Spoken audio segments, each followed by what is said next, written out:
who is responsible for preparing and revising the electoral rolls for elections to the National Assembly, Provincial Assemblies and the local government। यानी यहाँ पे हमें ये बताया गया है कि बेसिकली इलेक्शन इंतखाबी फहरिस्तें जो हैं ये तैयार करने के लिए जो है इलेक्टोरल रोल्स तैयार करने के लिए और नजरसानी का अख्तियार जो है वो किसके पास है। तो याद रखेंगे ये अख्तियार जो है इलेक्शन कमीशन ऑफ पाकिस्तान के पास है, इसलिए इसका जो हमारा आंसर आएगा वो चार्ली आएगा। यानी कि सेक्शन 23 पार्ट 1 के मुताबिक इलेक्शन कमीशन इंतखाबी फहरिस्तें जो है वो तैयार करेगा और जरूरत के मुताबिक इनमें वक्तन फवक्तन तरमीम जो है यानी कि नजरसानी जो है वो करेगा। पूरे मुल्क की इंतखाबी फहरिस्तें बनाना, इनको अपडेट करना, इनकी गलतियों की दुरुस्तगी करना जो है ये सब का सब हमारे इलेक्शन कमीशन ऑफ पाकिस्तान की जिम्मेदारी है। ना नादरा खुद रोल तैयार करता है, ना रजिस्ट्रेशन अफसर जो है वो बुनियादी अख्तियार रखते हैं, बल्कि ये अख्तियार सिर्फ और सिर्फ ईसीपी की हिदायत पर अमल करते हैं। जो ईसीपी के अहकामात होते हैं उसी के मुताबिक ही इसको कंट्रोल किया जाता है। इसलिए हमारा आंसर क्या आएगा, हमारा आंसर आएगा the election commission of Pakistan यानी कि चार्ली। नेक्स्ट क्वेश्चन है student, as per section 26 a person is entitled to be enrolled as a voter if they are how many years of age. यानी कि voter के तौर पर अंदराज के लिए उम्र कितनी होनी चाहिए। तो स्टूडेंट्स याद रखिएगा, सिंपल एमसीक्यू है, इसका आंसर हमारे पास आएगा 18 ईयर। सेक्शन 26 के पार्ट बी के मुताबिक वोटर बनने के लिए कुछ शराइत हैं। उनमें एक शर्त जो है वो ये है कि उम्र 18 साल से कम ना हो, और दूसरी शर्त ये है कि वो पाकिस्तानी शहरी हो और जिस हलके का बाशिंदा होगा उसी हलके में उसका वोट जो है वो क्या किया जाएगा, रजिस्टर किया जाएगा। नेक्स्ट है जी, under section 25 what is the obligation of the national database and registration authority NADRA regarding voter registration. यानी कि नादरा की वोटर रजिस्ट्रेशन के हवाले से क्या जिम्मेदारियां हैं। तो याद रखिएगा, नादरा जो है to transmit relevant data of every fresh, cancel or modified national ID card to the commission. Answer इसका आएगा हमारे पास बीटा।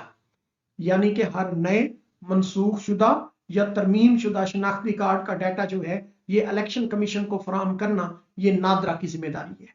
सेक्शन 25 पार्ट 1 और सेक्शन 25 पार्ट 2 के मुताबिक नादरा का काम यह है कि जिस शख्स का शनाख्ती कार्ड नया बने या मनसूख हो या इसमें कोई तरमीम हो तो इसका मुकम्मल डाटा जो है वो फौरन इलेक्शन कमीशन को भेजे।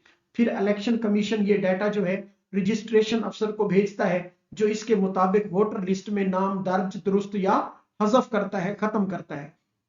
यानी बेटा नादरा बराह रास्त वोटर नहीं बनाता, वो सिर्फ डाटा फराहम करता है, जबकि असल रजिस्ट्रेशन जो है वो ईसीपी करती है, याद रखेंगे। नेक्स्ट है जी, according to section 27 a person is deemed to be resident in an electoral area for voter registration based on. यानी सेक्शन 27 के मुताबिक किसी शख्स को इंतखाबी हलके का रिहायशी किस बुनियाद पर समझा जाएगा।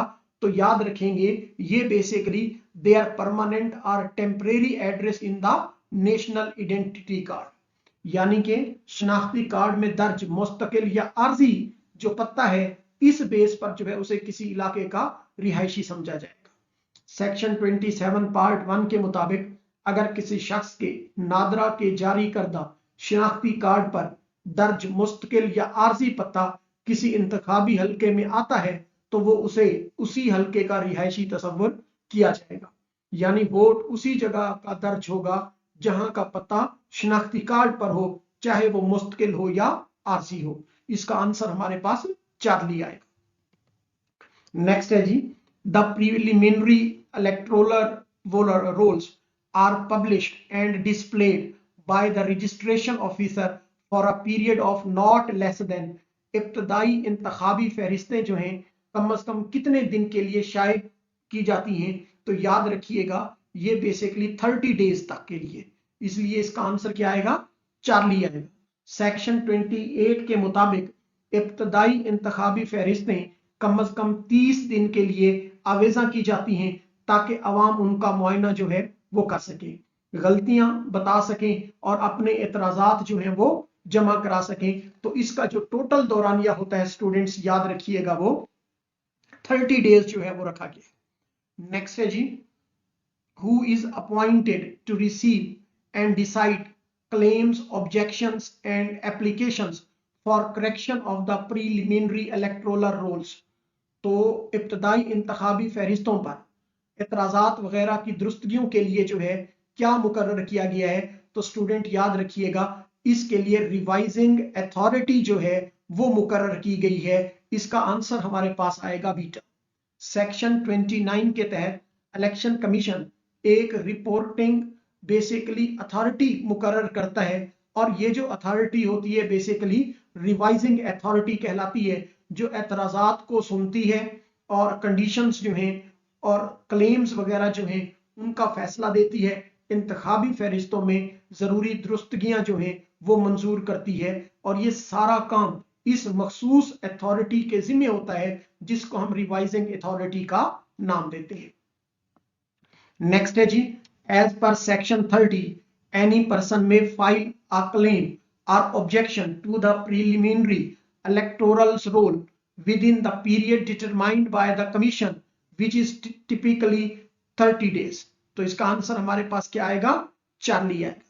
यानी सेक्शन 30 के पार्ट 1 के मुताबिक इब्तदाई इंतखाबी फहरिस्तों की इशाअत के बाद आम तौर पर 30 दिन के अंदर कोई भी शहरी जो है वो अपना नाम दर्ज करने का दावा कर सकता है, गलत अंदराज पर इतराज कर सकता है या इस्लाह की दरखास्त जो है वो जमा करवा सकता है। ये मुद्दत इलेक्शन कमीशन जो है वो मुकर्रर करता है और कम से कम जो है ये कितना दिन होती है, 30 दिन जो है ये मुद्दत होती है। अंडर सेक्शन 39 नो रिवीजन और correction to the electoral roll can be made during a specific period, this period begin.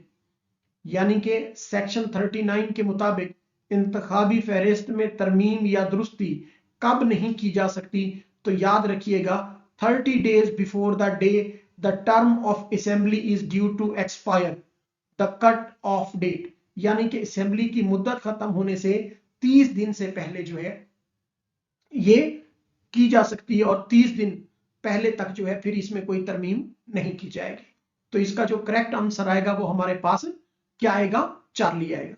यानी स्टूडेंट्स सेक्शन 39 पार्ट 1 में वाज़े तौर पर लिखा गया है कि जब असेंबली की मुद्दत खत्म होने में 30 दिन रह जाएं तो इंतखाबी फहरिस्तें जो हैं वो फ्रीज हो जाती हैं, यानी इसके बाद किसी किस्म की तरमीम, शमूलियत या दुरुस्ती जो है वो ममनू होती है, वो नहीं की जाती।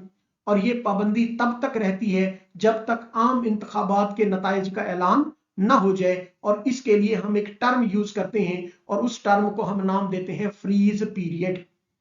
नेक्स्ट है जी, what is the special measure is the commission required to take under the section 47 if the variation in the number of registered men and women voter is in constituency is more than 10%। तो section 47 के मुताबिक अगर किसी हलके में मर्द और औरतों की जो वोटर तादाद है उसमें फर्क 10% से ज्यादा हो जाए तो क्या करना जरूरी है, याद रखिएगा take special measure to reduce such variation. तो इस फर्क को कम करने के लिए जो है वो खसूसी इकदाम किए जाएंगे। इसका आंसर क्या आएगा, हमारे पास चार्ली आएगा। यानी सेक्शन 47 पार्ट 2 के मुताबिक इलेक्शन कमीशन ऐसे हलके में फौरी खसूसी इकदाम करता है। नादरा के साथ मिलकर खवातीन को CNIC जारी करवाना भी इन्हीं इकदामात में शामिल है। मकसद ये है कि मर्द और खवातीन वोटर्स की शरह में जो है वो गैर जरूरी जो फर्क है उसको क्या किया जाए, खत्म किया जा सके। नेक्स्ट है जी, according to the section 48 if a person objected to as a non-Muslim refusal to sign the declaration regarding the finality of the prophethood, what is the consequence?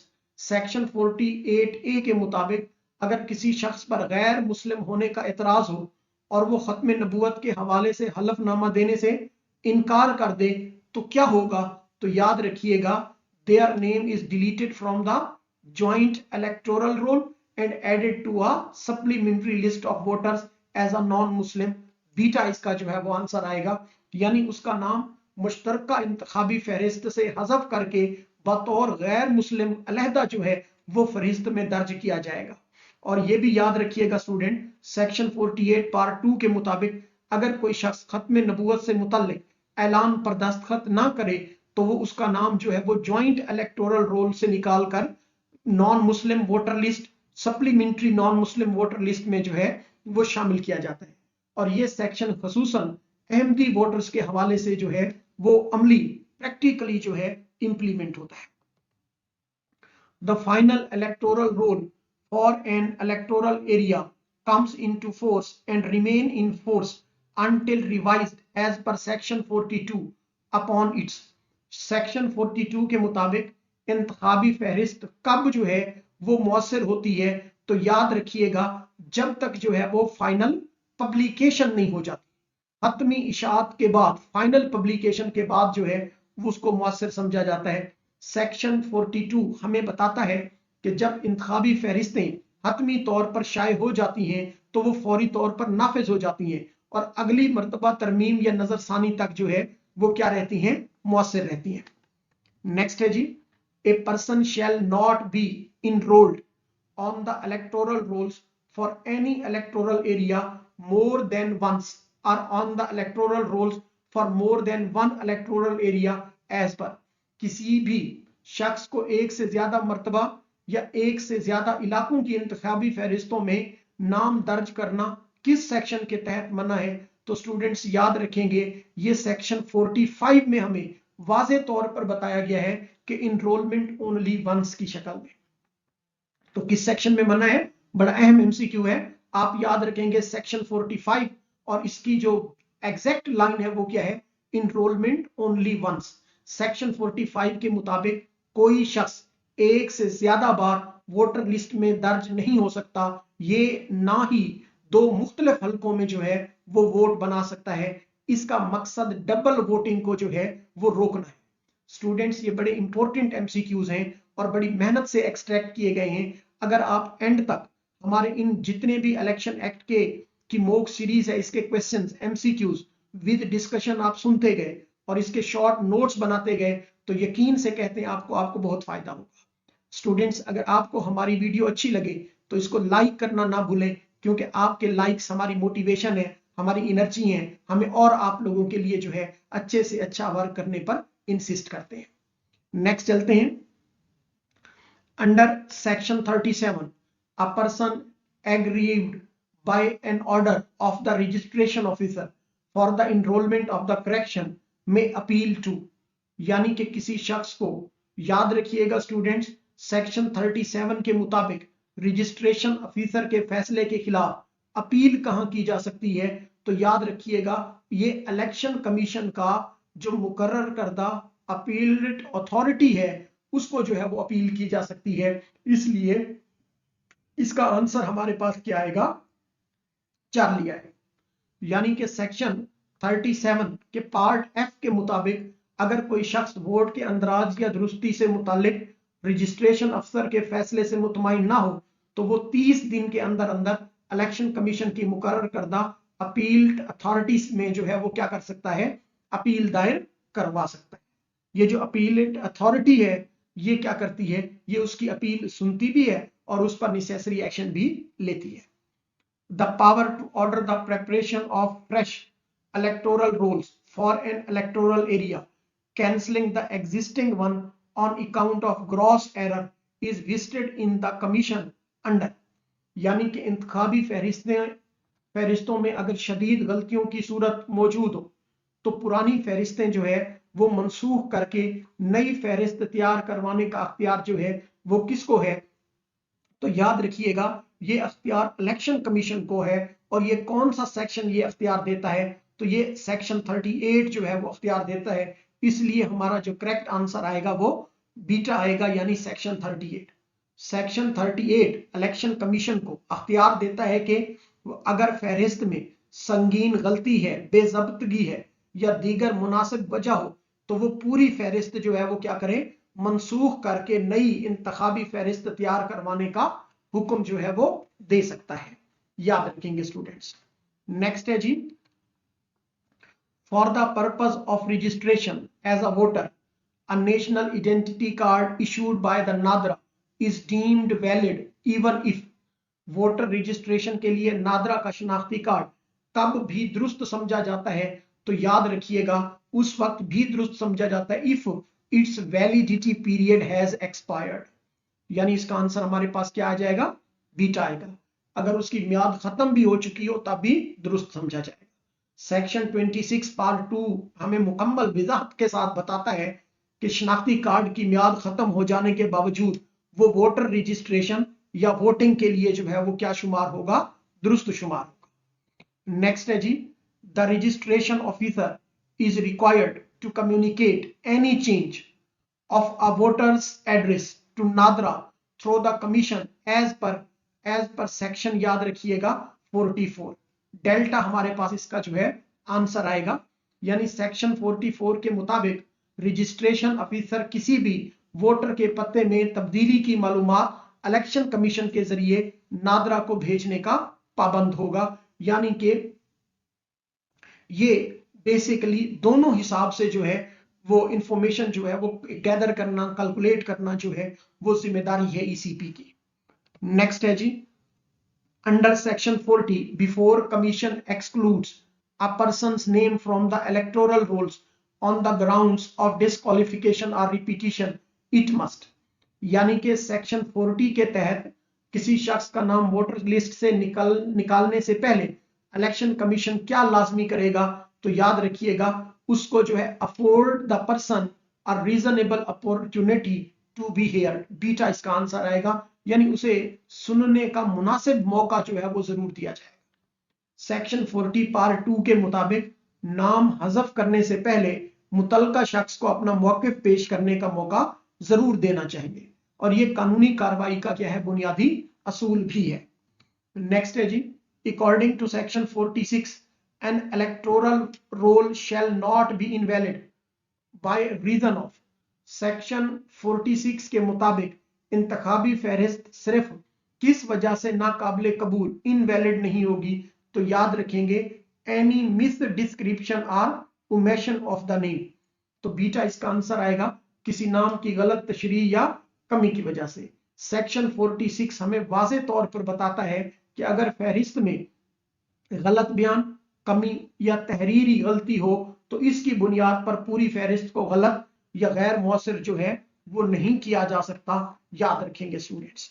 Next है हमारे पास, द कमीशन में direct to departure from normal procedure of preparation of an electoral roll under the section 49 in what circumstances।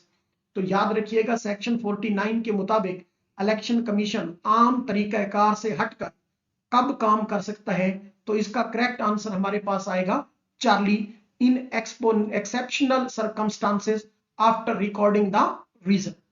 यानी कि section 49 part 1 के मुताबिक अगर हालात गैर मामूली हों तो इलेक्शन कमीशन आम तरीकाकार छोड़कर खास तरीकाकार की तरफ जो है वो जा सकता है। याद रखेंगे, मगर इसकी वजह तहरीरी तौर पर जो है वो बताना क्या होगी, तहरीरी तौर पर देना जो है वो जरूरी होगा। नेक्स्ट है स्टूडेंट्स, ए कैंडिडेट और an election agent is entitled to obtain from the commission as per section 41 part 2। section 41 part 2 के मुताबिक उम्मीदवार या इलेक्शन एजेंट किस चीज का हकदार होते हैं, तो याद रखिएगा a hard and searchable soft copy of final electoral roll with photographs of the voter. Beta इसका आंसर आएगा। यानी हतमी इंतखाबी फहरिस्त की बॉर्डर और सर्च एबल सॉफ्ट कॉपी जो है, सर्चेबल सॉफ्टवेयर कॉपी जो है वोटर की तस्वीर के साथ जो है ये जरूरी है। सेक्शन 41 पार्ट 2 के मुताबिक उम्मीदवार को hard copy, searchable soft copy PDF या यूएसबी की शक्ल में फराहम की जाती है जिसमें वोटर की तस्वीर भी शामिल होती है। इससे इंतखाबी अमल में शफाफियत जो है वो बढ़ती है। The registration officer may appeal to the revising authority for the inclusion of the name left out due to the inadvertence under. यानी कि यहां पर यह बताया गया है कि रजिस्ट्रेशन अफसर गलती से रह जाने वाले नाम को शामिल करने के लिए किस सेक्शन के तहत जो है वो रिवाइजिंग अथॉरिटी से रिज्यू कर सकता है। तो याद रखिएगा सेक्शन 32 के तहत। सेक्शन 32 के मुताबिक अगर किसी का नाम गलती से छूट गया हो तो रजिस्ट्रेशन अफसर खुद भी रिवाइजिंग अथॉरिटी के पास दरखास्त दे सकता है ताकि नाम शामिल जो है वो किया जा सके। याद रखिएगा। नेक्स्ट है जी, the decision of the revising authority on a claim or objection is. तो रिवाइजिंग अथॉरिटी का जो फैसला है वो क्या हैसियत रखता है, तो आप बता देंगे final and communicated to the registration officer. बीटा इसका आंसर आएगा, हतमी होगा और रजिस्ट्रेशन अफसर को जो है वो भेज दिया जाता है। सेक्शन 33 पार्ट 2 के मुताबिक रिवाइजिंग अथॉरिटी का फैसला हतमी फाइनल होता है और इसे रजिस्ट्रेशन ऑफिसर को आगे की कार्रवाई के लिए जो है भेज दिया जाता है। इस फैसले के खिलाफ आम सिविल कोर्ट में अपील जो है वो नहीं की जा सकती। इसका जो आंसर आएगा वो हमारे पास स्टूडेंट्स बीटा आएगा। The periodical revision of electoral rolls is carried out by. इंतखाबी फहरिस्तों की वक्फे वक्फे से नजरसानी जो है वो कौन करता है, तो याद रखिएगा ये रोल जो है बेसिकली रजिस्ट्रेशन ऑफिसर जो है वो निभाते हैं। बीटा इसका आंसर है। यानी सेक्शन 36 पार्ट 1 के मुताबिक इंतखाबी फहरिस्तों की वक्तन फवक्तन नजरसानी जो है वो इलेक्शन कमीशन के तरीकाकार के मुताबिक रजिस्ट्रेशन ऑफिसर जो है वो करता है और ये इसकी जिम्मेदारी है ताकि फहरिस्तों की दुरुस्तगी जो है वो क्या रह सके, बरकरार रह सके। इसका जो हमारा करेक्ट आंसर आएगा वो बीटा आएगा। Information regarding deceased person for correction of electoral rolls is to be submitted to the registration officer on the quarterly basis by the। इंतकाल कर जाने वाले अफराद की जो मालूमात है, इंतखाबी फहरिस्त है, उसमें दुरुस्तगी के लिए किस तरह से जो है फराहम की जाती है। तो याद रखिएगा बर्थ एंड डेथ रजिस्टर का इंचार्ज जो है वो ये काम करता है। चार्ली इसका आंसर हमारे पास आएगा। Person in the charge of any register of birth and death जो है वो ये रोल प्ले करता है। तो इसका आंसर हमारे पास क्या आएगा, चार्ली आएगा। नेक्स्ट है student, an application for transfer of a vote from one electoral area to another after the final publication of the roll is filed within. यानी कि स्टूडेंट्स याद रखिएगा अगर वोटर अपना वोट एक हलके से दूसरे हलके में मुंतकिल करना चाहे और ये दरखास्त फाइनल लिस्ट शाये होने से के बाद जो है हो तो दरखास्त कहां जमा कराएगा, तो याद रखेंगे वो ये दरखास्त जो है वो रजिस्ट्रेशन ऑफिसर के पास जमा कराएगा अंडर द सेक्शन 37। बीटा इसका जो है वो आंसर आएगा। बेसिकली जो रजिस्ट्रेशन ऑफिसर है उसके कुछ अख्तियारात जो है वो बताए गए हैं। उन अख्तियारात में सेक्शन 31 और सेक्शन 37 के मुताबिक हतमी इंतखाबी फहरिस्त की इशाअत के बाद वोटर वोट की मुंतकली की दरखास्त जो है वो मुतलका रजिस्ट्रेशन अफसर को देता है जो सेक्शन 37 के तहत क्या करता है, कार्रवाई करता है। याद रखेंगे स्टूडेंट्स। नेक्स्ट है जी, the commission is required to take special measures for the registration of which of the following group. तो याद रखेंगे इलेक्शन कमीशन किन ग्रुप्स की रजिस्ट्रेशन के लिए खसूसी इकदामात करने का जो है वो पाबंद है। तो याद रखेंगे कि वोमेन के लिए भी, नॉन मुस्लिम के लिए भी, person with disabilities and transgender citizen के लिए भी। इसलिए इसका आंसर आएगा ऑल ऑफ दीज, यानी सब के लिए। सेक्शन 47 खवातीन वोटर की रजिस्ट्रेशन से मुतालिक है, नोट कर लेंगे। सेक्शन 48 गैर मुस्लिमों से मुतालिक है और मजूर अफराद और ट्रांसजेंडर शहरियों की वोटर रजिस्ट्रेशन को यकीनी बनाने से मुतालिक है जो सेक्शन 48 है। यानी मैं यूं कहूं कि कानून के मुताबिक ये तमाम ग्रुप्स जो हैं ये खसूसी तवज्जो के क्या हैं, मुस्तहक है। नेक्स्ट है जी, The preliminary electoral rolls are prepared by the registration officer under the superintendent's direction and control of. इब्तदाई इंतखाबी फहरिस्तें किसकी निगरानी और अहकामात के तहत तैयार होती हैं? याद रखेंगे इलेक्शन कमीशन की। चार्ली इसका जो है वो आंसर आएगा। सेक्शन 26 पार्ट 1 के मुताबिक इसमें स्टार्ट में ही लिखा गया है subjects to be superintendent's direction and control of the commission, यानी रजिस्ट्रेशन ऑफिसर फहरिस्तें बनाता है मगर मुकम्मल कंट्रोल और निगरानी जो है वो किसके पास होती है? इलेक्शन कमीशन ऑफ पाकिस्तान के पास ये बाकी काम होते हैं। A person in the service of Pakistan can apply for enrolment in the electoral area where, हुकूमत पाकिस्तान किसी मुलाजिम को वोटर अंदराज के लिए किसी इलाके में इंदराज जो है वो करने की इजाजत देती है। तो इसका आंसर हमारे पास आएगा बेटा बीटा, टेम्परेरली रिजाइड्स जो है, जहां वो आर्जी तौर पर रहता है। बीटा इसका आंसर आएगा। सेक्शन 27 पार्ट 2 के मुताबिक सरकारी मुलाजिम चूंकि अक्सर तबादलों पर होते हैं, इसलिए कानून उन्हें इजाजत देता है कि वो जिस आर्जी रिहाइश पर तैनात हैं वहीं पर वोटर के तौर पर जो है वो अंदराज करा सकते हैं। इसलिए इसका आंसर हमारे पास बीटा आएगा। The spouse and the children of a person in the service of Pakistan can apply for enrolment in the electoral area where, हुकूमत पाकिस्तान के जो मुलाजिम हैं उनके बीवी और बच्चों के वोट का अंदराज कहाँ होता है? तो याद रखिएगा जहां पर सरकारी मुलाजिम का गवर्नमेंट सर्वेंट जो है वो इनरोल होगा उनका अंदराज भी वही होगा सेक्शन 27 पार्ट 2 के मुताबिक। तो याद रखिएगा ये बेसिकली सेक्शन 27 पार्ट 3 में बताया गया है कि सरकारी मुलाजिम के साथ उसके जो बीवी और बच्चे भी हैं उसी इंतखाबी हल्के में वोटर बन सकते हैं जहां मुलाजिम को आर्जी तौर पर जो है आर्जी पत्ते पर जो है वो आमतौर पर उसका वोट दर्ज होगा, तो इनका वोट भी उसी मकाम पर दर्ज हो सकता है। नेक्स्ट है student, if commission is satisfied that it is not possible to follow the normal procedure of preparing an electoral roll for an area, it may under the section 49, अगर इलेक्शन कमीशन को यकीन हो कि अवामी तरीक़ाकार के मुताबिक इंतखाबी फहरिस्तें तैयार करना मुमकिन नहीं, तो सेक्शन 49 के तहत वो क्या कर सकता है?